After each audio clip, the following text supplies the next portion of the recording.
And the feds think New Mexico may be one of the worst offenders when it comes to overpaying people who don't have a job.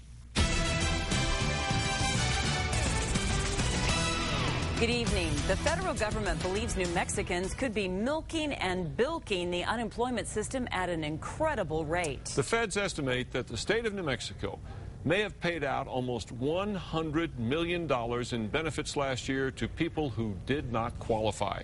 News 13's Jim Winchester is live downtown at the Department of Workforce Solutions with what the state has to say about all that. Yeah, and Dick, those numbers don't paint a flattering picture of the job that New Mexico does handing out unemployment benefits. But the Department of Workforce Solutions says that those numbers do not accurately reflect what actually is going on.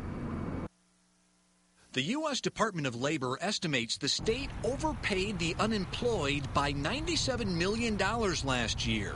That's more than a quarter of the $340 million the state paid out in unemployment. That's the third worst rate in the nation.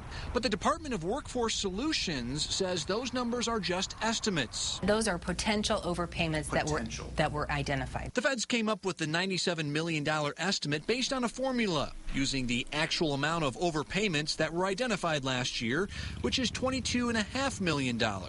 Workforce Solutions argues the $22.5 million is the only number that counts. Those overpayments were mostly to people collecting more than they should or collecting when they didn't actually qualify. Those would be true people who had determination, appeals, changes, or committed fraud.